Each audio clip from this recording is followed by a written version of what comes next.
ಕರ್ನಾಟಕದಲ್ಲಿ ಮಾದಕ ವ್ಯಸನಿಗಳು ಹೆಚ್ಚಾದ ವಿಚಾರ. ಮಾದಕ ವಸ್ತುಗಳ ಸಾಗಾಟದ ಬಗ್ಗೆ ಸಚಿವ ಸ್ಫೋಟಕ ಹೇಳಿಕೆ.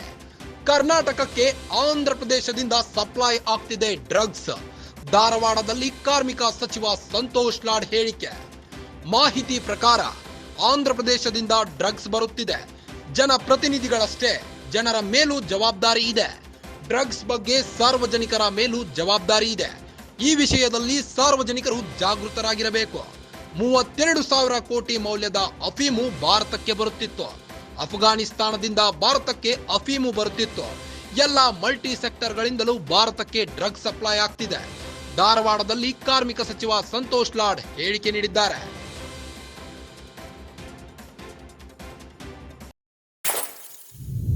ಧಾರವಾಡದಲ್ಲಿ ಇಂದು ಮಾದಕ ವ್ಯಸನಿಗಳ ವಿರುದ್ಧ ಸಂತೋಷ್ ಲಾಡ್ ಗುಡುಗಿದ್ದಾರೆ.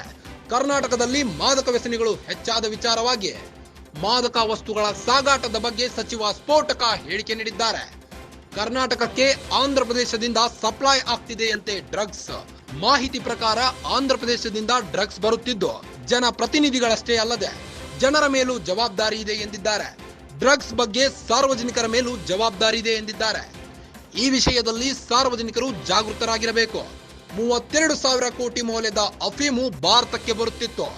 ಅಫ್ಘಾನಿಸ್ತಾನದಿಂದ ಭಾರತಕ್ಕೆ ಅಫೀಮು ಬರುತ್ತಿದ್ದು ಎಲ್ಲ ಮಲ್ಟಿ ಸೆಕ್ಟರ್ಗಳಿಂದಲೂ ಭಾರತಕ್ಕೆ ಡ್ರಗ್ಸ್ ಸಪ್ಲೈ ಆಗ್ತಿದೆ ಎಂದಿದ್ದಾರೆ.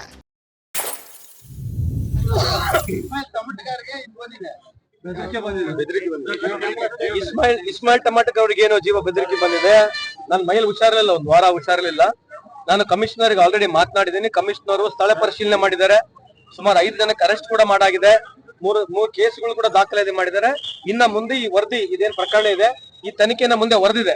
ಖಂಡಿತವಾಗ್ಲೂ ಯಾರು ತಪ್ಪಿಸ್ತಿರ್ತಾರೆ, ಯಾರು ಇಂಥವನ್ನ ಕೆಲಸ ಮಾಡ್ತಾರೆ, ಸರ್ಕಾರ ನಾವು ಸುಮ್ಮನೆ ಕುಂದಿರೋದಿಲ್ಲ.